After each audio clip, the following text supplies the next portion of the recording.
and insightful news from India and beyond.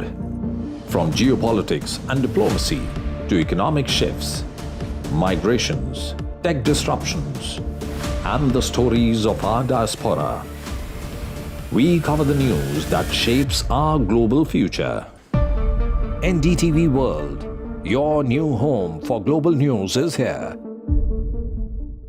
I've been reporting on all issues big and small from Andhra Pradesh, Telangana, rest of South India, bringing you all the action, all that you need to know, all that you want to know. The energy of Maximum City is infectious. I bring in that energy in our news coverage from financial capital Mumbai. Covering from the southernmost part of India over the last 23 years, I bring in-depth and 360-degree coverage from the Dravidian heartland. The land of Mishti is also known for its bitter politics. I have seen much water flow under the Howrah Bridge, covering Bengal in all its vivid colors.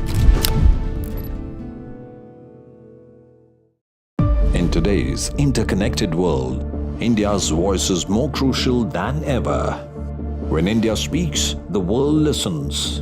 At NDTV World, we are that voice, bringing you intelligent and insightful news from India and beyond.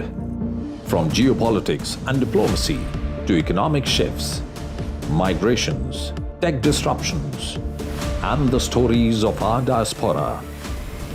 We cover the news that shapes our global future. NDTV World, your new home for global news, is here.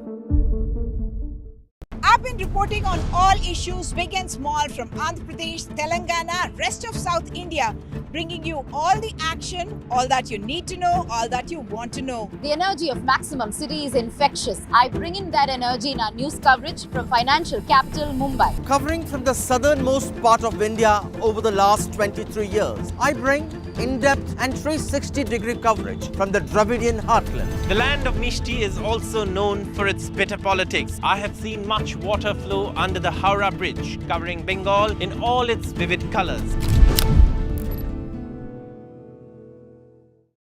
In today's interconnected world, India's voice is more crucial than ever. When India speaks, the world listens. At NDTV World, we are that voice, bringing you intelligent and insightful news from India and beyond. From geopolitics and diplomacy to economic shifts, migrations, tech disruptions, and the stories of our diaspora. We cover the news that shapes our global future. NDTV World, your new home for global news, is here. I've been reporting on all issues.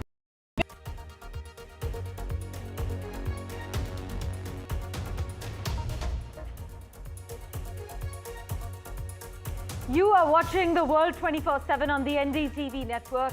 I'm Parmeshwar Baba. Let's begin with the top stories you need to know. UK Prime Minister Keir Starmer has said Europe must do the heavy lifting in ensuring a durable peace deal between Russia and Ukraine, but added that the effort must have strong US backing at the Ukraine summit in London. UK, France and Ukraine agree to work on a ceasefire plan to present to the United States following the spat between Zelensky and Donald Trump.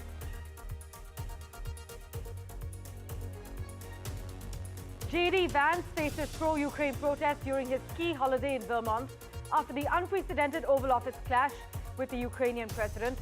J.D. was greeted by protesters holding pro-Ukraine signs, some calling him a traitor and asking him to go ski in Russia instead. Israel has halted aid deliveries to Gaza after the first phase of a U.S. negotiated ceasefire deal expired, raising fears of a resumption in fighting. A high-level Belgian delegation led by Princess Astrid, a member of the ruling monarch's family, is in India for a week to strengthen trade ties. Do note that 10% of India-EU trade is with Belgium. India and Bhutan's economic ties get a new boost with Assam hosting a key summit where Bhutan's Galefu Mindfulness City project emerged as a major focus, seen as a game changer for the region. Bitcoin skyrockets to over $95,000 after Donald Trump announces a big US crypto reserve move.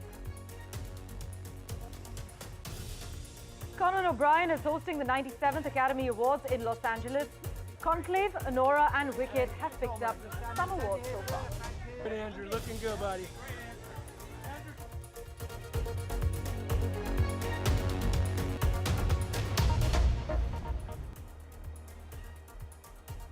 Our big focus, European countries have vowed to increase defence spending at a UK-hosted summit on Sunday, as Britain's Prime Minister called for a coalition of the willing to defend Ukraine after US Kyiv talks imploded.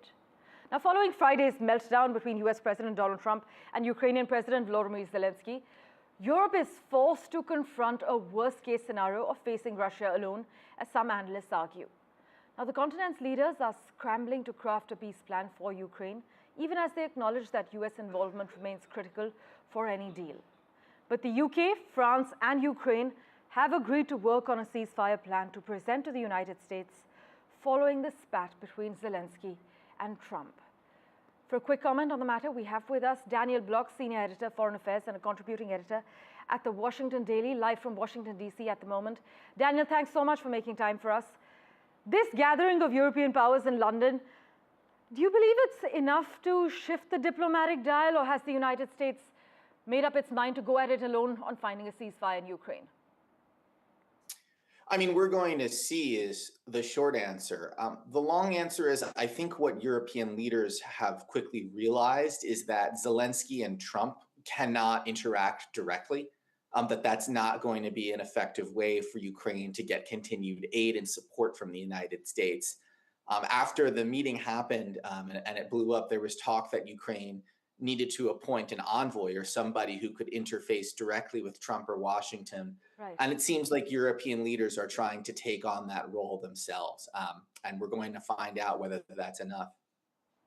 Daniel, the UK and France have already said that they would be willing to put boots on the ground in Ukraine to help deter Russian aggression. How do you see this playing out in the coming few weeks? I would be surprised if we see boots on the ground in the coming 2 weeks. But I mean, the fact that they're saying that really tells you how significant they view this as and how much of a priority Ukraine is to European security. You know, for a while, having NATO boots on the ground in Ukraine was completely unthinkable. It was something that was beyond the pale. It was seen as a way to begin a third world war. But the fact that they're suggesting that they might be willing to do it now suggests that they're willing to go there. They're willing to go that far. It also suggests that they really don't trust the United States to act as Ukraine's guarantor anymore, that they think the United States may actually cut off aid. And that in that case, the only way to perhaps protect Ukraine, to help it fight off Russia, to keep it as an independent sovereign country would be to get involved more directly, to actually put troops on the ground. It may also suggest that they don't take NATO as seriously as they did before. Part of the fear with having European boots on the ground earlier was that if Russia was firing at European troops that were part of a NATO member country, the United States itself would get directly involved and you'd have a direct confrontation between two nuclear armed states. But if they don't think that Trump is serious about invoking Article 5 of NATO, which is the collective defense mechanism, that he's not actually going to put American troops in the line of fire or get more directly involved, then maybe they perhaps feel more comfortable sending their own troops to Ukraine because they're not worried about it escalating in the same way. Well, let's see how this plays out. Daniel, thanks so much. We will, of course, revert to you for regular updates. But at the Ukraine summit in London, European leaders have agreed that they must spend more on defense to show Trump the continent can protect itself. And with many nations struggling with already stretched public finances, the European Commission president has suggested the bloc could ease its rules around debt. Now, Keir Starmer, who is also announced a deal allowing Ukraine to use £1.6 billion of UK export finance to buy more than 5,000 air defense missiles, has said Europe must do the heavy lifting in securing peace in Ukraine. NDTV's Ollie Barrett joins us with the latest from London. Listen in.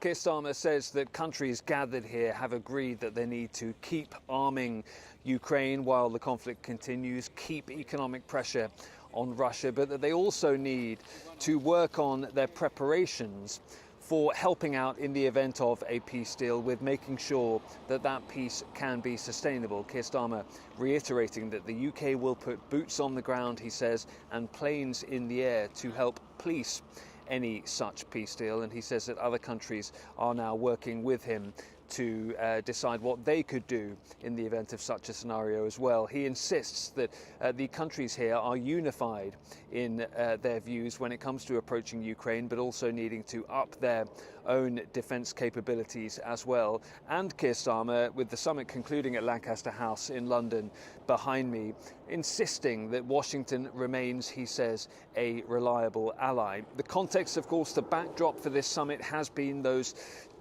difficult talks in Washington last week between Volodymyr Zelensky and Donald Trump and his Vice President J.D. Vance. The idea is that the UK and other countries here can encourage Ukraine and the US to get back round a table and start talking again about a peace deal, about a minerals deal of the type that was supposed to be signed in Washington last week. The UK, France, Ukraine and a number of other countries are also going to work on a peace plan that they say can be presented to Donald Trump as a possible way forward out of this crisis. But despite the leaders being in agreement about a lot here in London today, there is also a lot that divides European countries about exactly how to move forward. But Keir Starmer hoping that he can become that bridge between European countries and the White House. Ollie Barrett, NDTV, London. By the way, J.D. Vance faced pro-Ukraine protests during his ski holiday in Vermont after the unprecedented Oval Office clash with the Ukrainian President Volodymyr Zelensky. J.D. was greeted by protesters holding pro-Ukraine signs, some calling him a traitor and asking him to go ski in Russia instead. Listen in. He is recreating while thousands of people are losing their jobs, losing their health care, losing their funding. This is a group of people who has always been supportive of standing with Ukraine. However, I think yesterday's performance at the White House has probably galvanized even more people to come out today. After what he did yesterday, he crossed the line. Then, after the meeting yesterday with Zelensky, I feel like all of America should be out here protesting. Well, let's switch tracks now. Commerce and Industry Minister Piyush Goyal will be in Washington to meet key officials of the U.S. administration weeks after Prime Minister Modi and U.S. President Donald Trump decided on a bilateral trade agreement. But during this visit, Piyush Goyal is set to meet the United States trade representatives and U.S. Secretary of Commerce Howard Lutnick, among other officials. In fact, I must also inform you that Mr. Goyal will be in America till the 6th of March. This as Washington had threatened to slap reciprocal tariffs on countries, including India, within a month. My colleague Mohammed Ghazali has been tracking the finer details for us. He joins us live at the moment. Ghazali, take us through Piyush Goyal's plans. Are we likely to seek exemption from reciprocal tariffs, give bigger market access through the trade deal? What's the plan of action?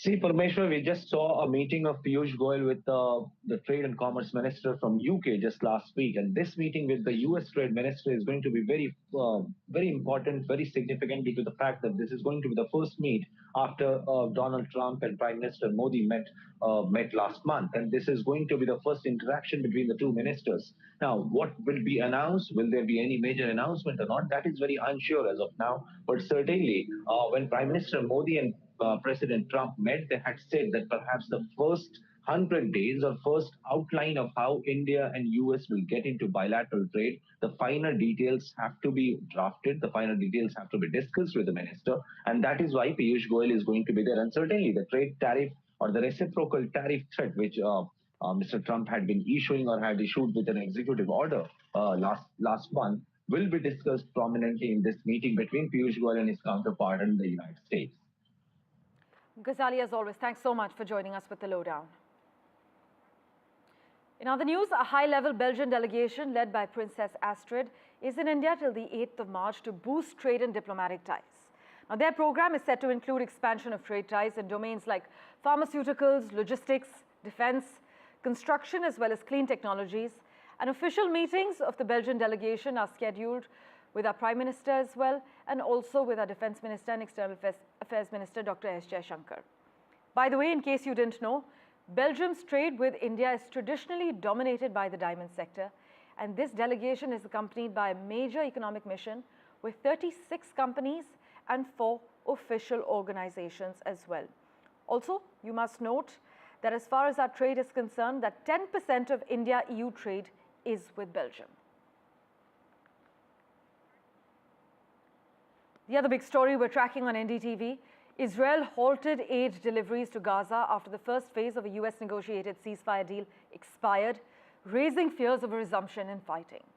Israeli officials said Hamas had rejected an extension backed by Washington that would require the release of half of the remaining hostages before further negotiations. Hamas, meanwhile, accused Israel of violating the original agreement. Spurred by Donald Trump's much criticized proposal to effectively take over Gaza, Arab nations have ramped up efforts to resolve the war. But here's what Israel's Netanyahu had to say. Israel has decided to stop letting goods and supplies into Gaza, something we've done for the past 42 days. We've done that because Hamas steals the supplies and prevents the people of Gaza from getting them.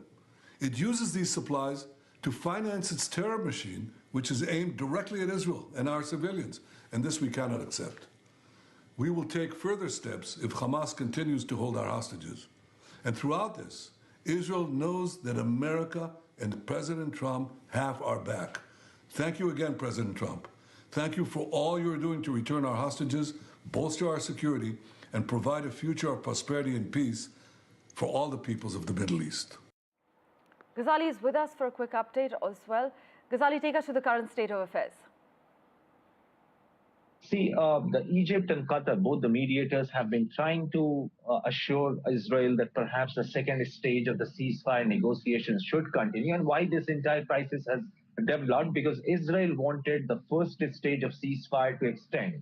The first stage of ceasefire expired yesterday, and both Hamas and other mediators wanted to get into the second stage of negotiations, but Israel resisted it, saying that we want to extend the first stage of ceasefire. That exactly means that Israel wanted Hamas to release more hostages without any assurances which are part of the original ceasefire deal. The part of the original ceasefire deal was that Israel will start gradually withdrawing from the Gaza territory, from the Gaza Strip, but that is not happening. And time and again, it has been reported over multiple Western media, by Israeli media as well, that how Israel continues with its own with its attack in the Gaza Strip. Even yesterday, around 6 people were killed in an aerial strike.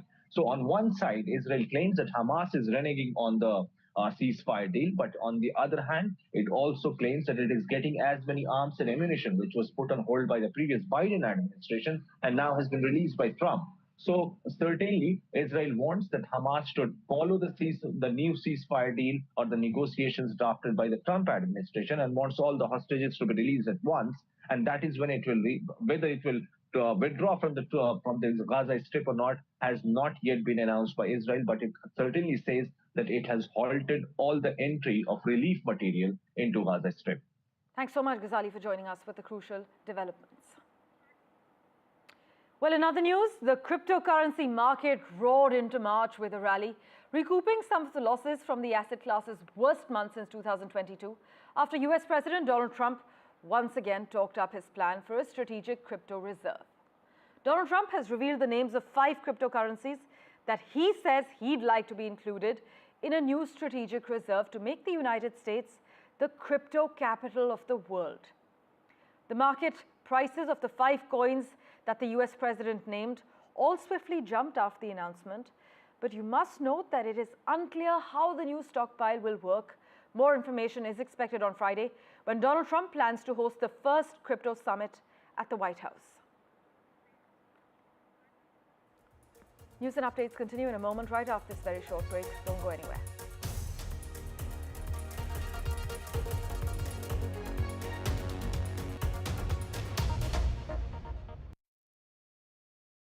In today's interconnected world, India's voice is more crucial than ever. When India speaks, the world listens. At NDTV World, we are that voice. bringing you intelligent and insightful news from India and beyond. From geopolitics and diplomacy to economic shifts, migrations, tech disruptions, and the stories of our diaspora. We cover the news that shapes our global future. NDTV World, your new home for global news, is here. I've been reporting on all issues big and small from Andhra Pradesh, Telangana, rest of South India, bringing you all the action, all that you need to know, all that you want to know. The energy of Maximum City is infectious. I bring in that energy in our news coverage from financial capital Mumbai. Covering from the southernmost part of India over the last 23 years, I bring in-depth and 360-degree coverage from the Dravidian heartland. The land of Mishti is also known for its bitter politics. I have seen much water flow under the Howrah Bridge, covering Bengal in all its vivid colors. In today's interconnected world, India's voice is more crucial than ever. When India speaks, the world listens.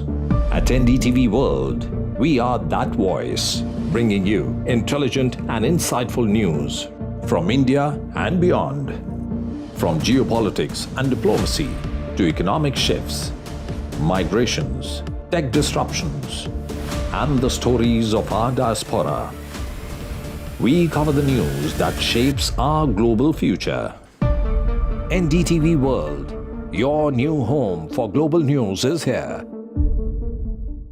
I've been reporting on all issues big and small from Andhra Pradesh, Telangana, rest of South India, bringing you all the action, all that you need to know, all that you want to know. The energy of Maximum City is infectious. I bring in that energy in our news coverage from financial capital Mumbai. Covering from the southernmost part of India over the last 23 years, I bring in-depth and 360-degree coverage from the Dravidian heartland. The land of Mishti is also known for its bitter politics. I have seen much water flow under the Howrah Bridge, covering Bengal in all its vivid colors.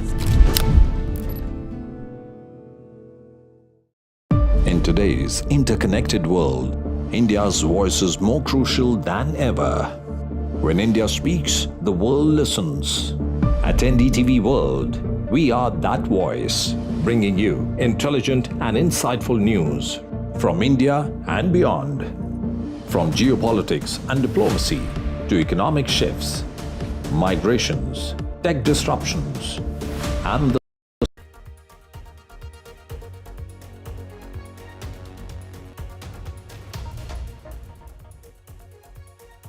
Well, now to our special focus on the India-Bhutan economic ties through Assam that has taken a key step forward in the Assam's Infrastructure and Investment Summit in Guwahati, where Bhutan emerged as a key partner nation, taking forward the relationship beyond being a launchpad of India's Neighbourhood First policy to being a key partner in Bhutan's Mindfulness City project, where Bhutan plans to attract global investors in a new international city like Singapore that Bhutan plans to build just across the border with Assam. My colleague Rathadeep Chaudhary reports.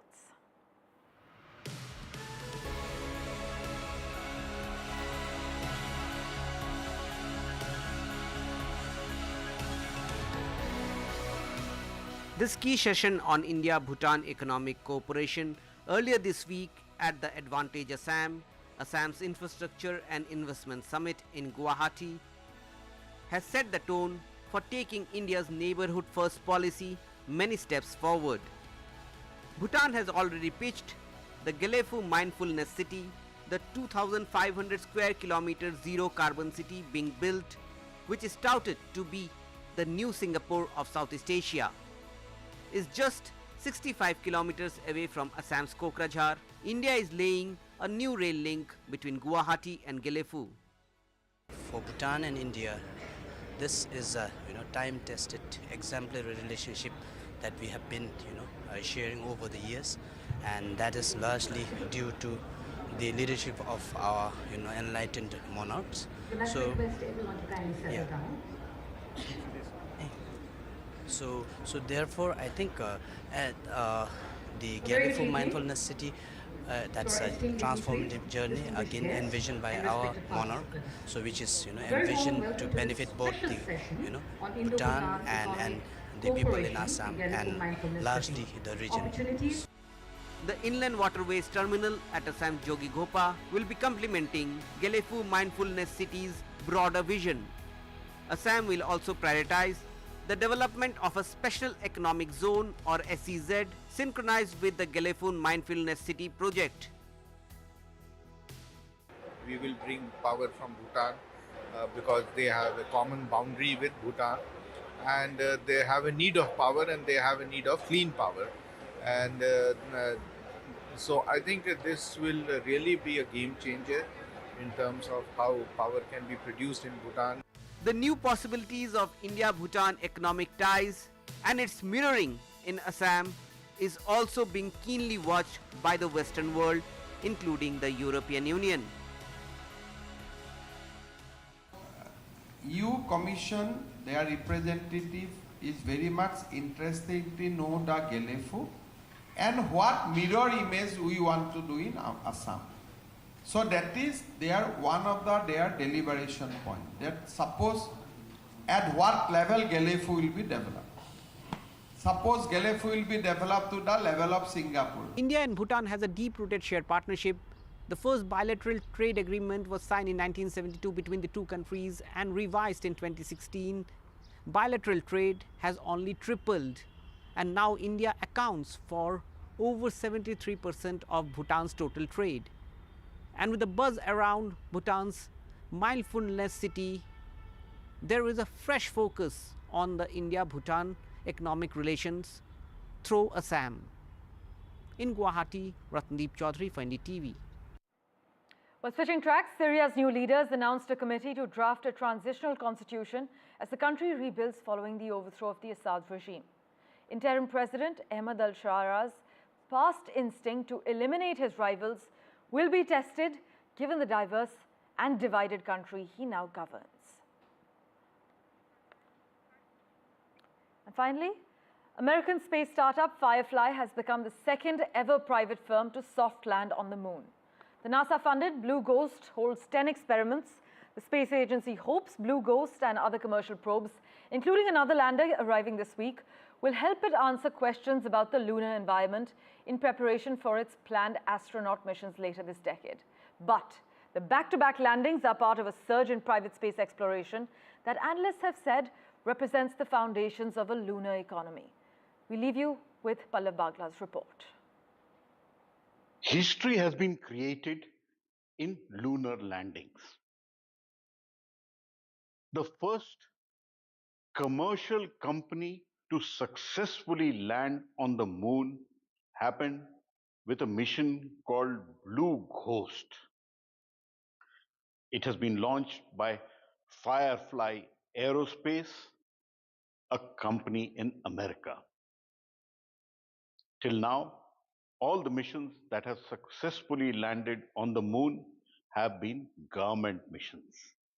For the first time, a commercial space company has successfully landed on the lunar surface.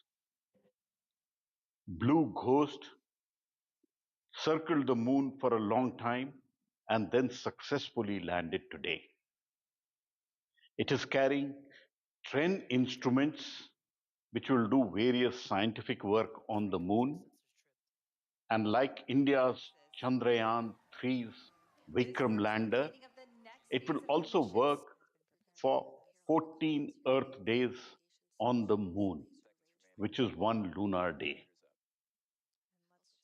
A great day for lunar exploration. This now opens the door for commercial companies to send many more missions to the moon. In the future, many people hope to do mining on the moon surface and send the minerals back from the moon to Earth. But whatever be it, a successful commercial landing on the moon is a big achievement, and lunar scientists are celebrating that. At IIT Hyderabad, in Hyderabad, Pallav Bagla for NDTV.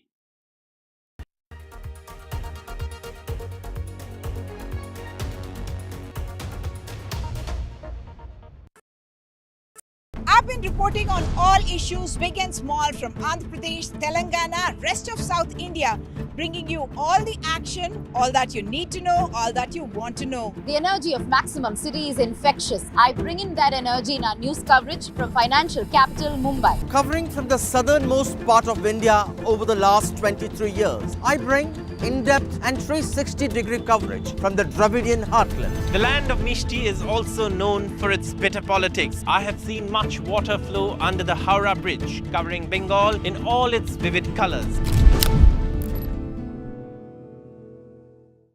In today's interconnected world, India's voice is more crucial than ever.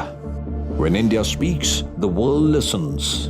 At NDTV World, we are that voice, bringing you intelligent and insightful news from India and beyond. From geopolitics and diplomacy to economic shifts, migrations, tech disruptions, and the stories of our diaspora. We cover the news that shapes our global future. NDTV World, your new home for global news, is here. I've been reporting on all issues big and small from Andhra Pradesh, Telangana, rest of South India, bringing you all the action, all that you need to know, all that you want to know. The energy of Maximum City is infectious. I bring in that energy in our news coverage from financial capital Mumbai. Covering from the southernmost part of India over the last 23 years, I bring in-depth and 360-degree coverage from the Dravidian heartland. The land of Mishti is also known for its bitter politics. I have seen much water flow under the Howrah Bridge, covering Bengal in all its vivid colors. In today's interconnected world, India's voice is more crucial than ever. When India speaks, the world listens. At NDTV World, we are that voice, bringing you intelligent and insightful news from India and beyond. From geopolitics and diplomacy to economic shifts, migrations, tech disruptions, and the stories of our diaspora. We cover the news that shapes our global.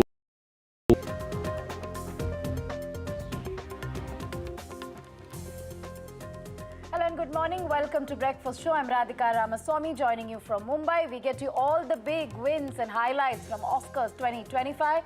In politics, budget session to start in Maharashtra amid rumblings of rift in Mahayuti, and Prime Minister Modi is on a crucial Gujarat visit. We have tons lined up in the next hour, but first let's get you the headlines.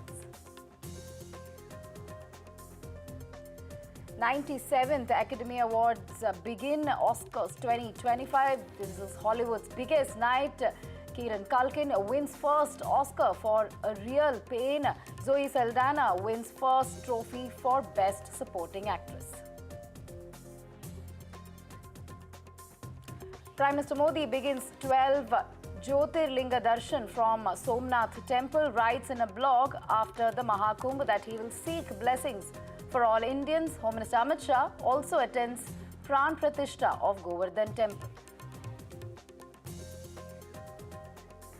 Maharashtra budget session begins today. Litmus test for Mahayuti amid rift rumble. In fact, Chief Minister Fadnavis as well as Deputy Chief Minister Eknath Shinde junk opposition's Cold War charge in a press conference yesterday. CM Fadnavis assures that all schemes will continue. Team India sets up a Champions Trophy semi-final clash with Australia after crushing the Kiwis by 44 runs in their last league game. Varun Chakravarti, the star of the show, with a 5-wicket haul.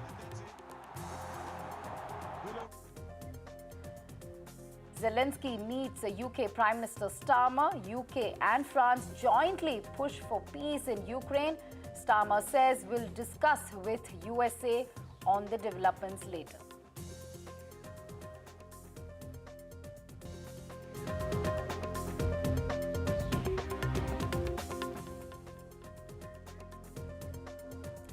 First up, it's Hollywood's biggest night, the 97th Academy Awards, where the film industry's finest have gathered to celebrate a year of cinematic excellence. Hosted by Conan O'Brien, the evening not only honors the best in film, but also paid tribute to Los Angeles' resilience Leading the nominations is Emilia Perez with impressive 13 nods. Kieran Culkin takes home Best Supporting Actor for A Real Pain, and Zoe Saldana wins Best Supporting Actress. Let's go straight across to Abira. Abira, several big wins there. Will Emilia Perez dominate, or will there be a surprise winner? And what about India's nomination? Take us through all the big wins and highlights from Oscars 2025. You know, let me start with the host of the evening, that is Conan O'Brien. You know what he did? He came on stage and spoke in Hindi. He said, Namaskar, नाश्ते के साथ Oscar कर रहे हैं आप लोग. Oh my God, that had us, you know, on the floor. We were laughing as well as enjoying India's presence felt in Oscars is always welcomed. So that was a great start to the evening, of course. And then, of course, we all know Emilia Perez has the maximum nomination, 13 nomination. It has already made history by becoming the first ever non-English film to be nominated, to get these number of nominations. But right now, as the awards are being announced, we are loggerheads. Emilia Perez has 2 nominations, Anora has 2 nominations, Dune Part 2 has 2 nominations, Wicked has 2 nominations, 2 wins. So all of these films have won 2 Oscars till now. So, you know, we are still counting. Let me take you through the biggest wins. Of course, Kieran Culkin took home the Best Supporting Actor for his role in A Real Pain. We had Anora winning 2 awards. Sean Baker won Best Original Screenplay, and the Best Editing Oscar went to Anora. Wicked got 2. We had the Paul Tazwell. So Paul Tazwell became the first black man to win an Oscar for the Best Costume Design for his work in Wicked. And also Wicked won the Best Production Design. Now, substance is something that we are keeping our fingers crossed for. Demi Moore, it will be a big night for Demi Moore, the first Oscar. There are a lot of firsts this time, but this Demi Moore win will really mean something to everyone, all his fans. Substance has already won 1 Oscar for Best Makeup. And Emilia Perez. Okay, so they also have won 2 Oscars. Zoe Saldana took home the Best Supporting Actor, and they won the Best Original Song. So yeah, a lot of firsts are going to happen, a lot of history, and the performances. How can we not talk about the performances? Ariana Grande opened the night with a breathtaking performance over the rainbow. Then, of course, joined by Cynthia Erivo, her co-star in Wicked. We had a tribute, a James Bond tribute. Oh my God, what beautiful performances for James Bond tribute. We can listen to that over and over again. And then, of course, we had a tribute to LA, like you said. You know, the wildfires had taken over LA, and a montage was played paying a tribute to all those people who, in the community who showed strength and came out to support the people in Los Angeles. So yes, a tribute was paid to them. So yeah, a lot of first, a lot of history to be made. We are keeping our fingers crossed for Anuja. Anuja has been nominated for Best Live Action Short Film. And we already have, you know, the cast and the crew of Anuja at the Oscars, of course, alongside Mindy Kaling and Guneet Monga. So yeah, fingers crossed for that, and let's see what happens. Hope India gets Oscar home this time as well. Absolutely, that is the big hope as far as India's Oscar nomination is concerned. But take us through, you know, what the chances for India are. You spoke about some significant first-time achievements, records set during 2025 Oscars. But tell us specifically on India's sort of chances in the big stage. You know, this film, Anuja, has been making quite a noise. People have been talking about it. There's a lot of buzz around it. Also, we know how Guneet Monga is a known face at the Oscars. She has already won Oscars, and she has backed the film. We have Priyanka Chopra backing the film. So, you know, we can only hope that it has reached the right audience and it wins the Oscars. But yeah, all I can say is a lot of buzz. People are talking about it. A lot of backing from the international stars also. So hopefully we have a good chance at it.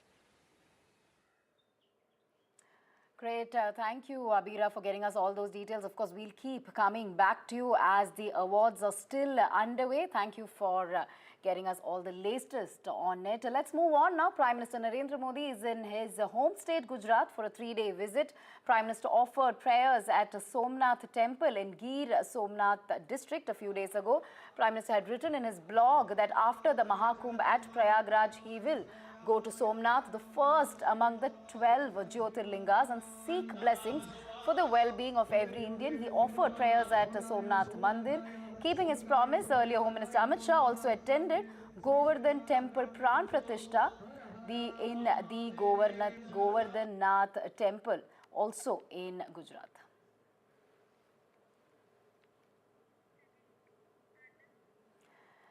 So, crucial visit there by Prime Minister Modi. He is in his home state for a 3-day visit, multiple engagements there as far as PM is concerned. He in fact offered prayers at Somnath Temple in Gir Somnath yesterday.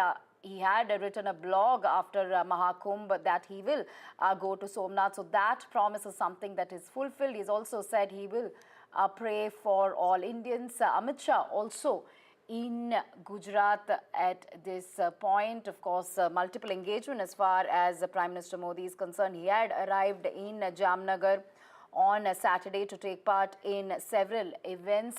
Let's go straight across to Vasudha. Vasudha, Prime Minister Modi in Gujarat, he visited Vantara Somnath Temple. Many more key meetings and engagements we believe scheduled. Take us through the details. Well, Radhika, we know that when the Prime Minister expressed his gratitude to the people of the country in a post on X after Mahakumbh, he promised them that he would be visiting Somnath, which is the oldest amongst the Jyotirlings of the country. Somnath used to be, ancient India used to be very important, and he has, as Prabhas Patil and the Prime Minister had spoken about it, and that's his way of fulfilling his promise. And this is his home state. This is a state that he has ruled for 14 years. So clearly an emotional visit for him, spending 3 days there. And today the focus of his visit is going to be wildlife, because he'll be sharing a very important meeting of National Board for Wildlife, which will also see officials from across the country. It will also have implications on different forests, and also he will be meeting female staff members who work in Sasan Gir. Remember, the population of lions is something that's very close to the Prime Minister's heart. He has personally worked on the Sasan Gir Wildlife Sanctuary for lions, which is considered amongst the only places where lions live in India. So this is an emotional project for him, and it's also something that has a lot of consequences for wildlife policy in India. He'll be also chairing this meeting and also meeting women staff members, and more importantly also will be inaugurating several developmental projects in Saurashtra, which is also part of Gujarat. And of course, yesterday we did see him not just go to Somnath, also perform pujas there, but also he went to Vantara, which is one of the biggest animal shelters run by Reliance Foundation there. So clearly, and today he could also be announcing a lion census, which will be important to understand how much we have progressed when it comes to encouraging the population of lions and actually giving them a proper breeding environment, and what more can be done. All right, we'll leave it at that. Thank you, Vasudha, for getting us all those details. Let's shift our focus to Maharashtra now. The Maharashtra budget session beginning today will be a litmus test for the ruling Mahayuti government led by Chief Minister Devendra Fadnavis, as it will have to put on a united front amid rumblings within the coalition, even as it faces the heat from the opposition MVA. In fact, Maharashtra's Deputy Chief Minister Eknath Shinde has dismissed allegations of a cold war within Mahayuti government, joking that such a scenario is unlikely during summer season. Chief Minister Fadnavis also mocked the opposition, saying, "No hum saath saath hai," implying that the opposition is disunited. Let's listen in to what Chief Minister Devendra Fadnavis has said. War एकदम cold है. There is no war. हमारे सत्तारूढ़ पक्ष में हम लोग सब साथ में मिलकर काम कर रहे हैं, और किसी चीज को स्टे कर दिया और सीएम ने उसको रोक दिया, इस प्रकार की जो बातें ये बिल्कुल गलत है. कानून व्यवस्था पर भी जितने चर्चा वो करना चाहते हैं उतनी चर्चा निश्चित रूप से वो करें.